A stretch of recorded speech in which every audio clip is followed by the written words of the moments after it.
Zamboanga City ug tulo ka mga probinsya sa Mindanao gipailawom sa alert level 3 status sugod ugma. Samtang halos tanan sa 7,000 ka mga personahe sa Southern Philippines Medical Center ang nakarecover na sa COVID-19.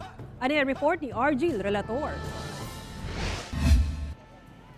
Sugod February 16 hangtod na sa katapusan sa bulan, Zamboanga City na lang ang syudad sa Mindanao nga ipaubos sa alert level 3. Lakip-sab ang mga probinsya sa Davao de Oro, Davao Occidental ug South Cotabato. Sa ubang lugar sa Mindanao, ana sa alert level 2, lakip ang Zamboanga del Sur, del Norte ug Sibugay sa Region 9. Bukidnon, Cagayan de Oro City, Camiguin, Iligan City, Lanao del Norte, Misamis Occidental ug Misamis Oriental sa Region 10. Davao City, Davao del Sur, del Norte ug Oriental sa Region 11. General Santos City, North Cotabato, Sarangani ug Sultan Kudarat sa Region 12. Surigao del Norte ug del Sur, Agusan del Norte ug del Sur, Butuan City ug Ginagat Islands sa Region 13. Ug Basilan, Maguindanao, Sulu, Tawi-Tawi, Cotabato City ug Lanao del Sur sa BARM.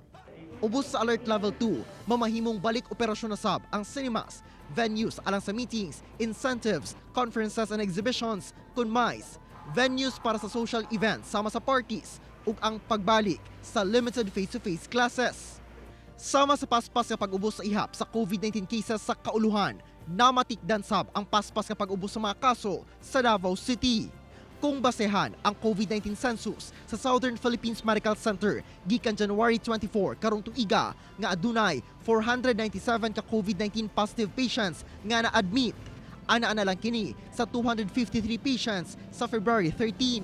As of yesterday, ang atong ICU na lang sa 70% bed utilization, ang atong bed isolation na anata sa 68% bed utilization. Katong ni aging adlaw talagang 100% ta, pero inaog na jud siya, no? I hope tuloy-tuloy na niya ang pagkanaog sa atong COVID cases. Gani kung sinaaging semana nga halos niabot na og 1,000 ang ilang mga empleyado nga nagpositibo sa COVID-19.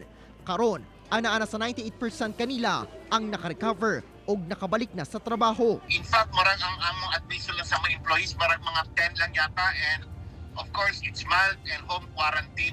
Gilaumang sunod bulan, mupadayon ang pag-ubos sa mga kaso kung magpadayon sab ang istriktong pagtuman sa katawhan sa health protocols o pagpabakuna.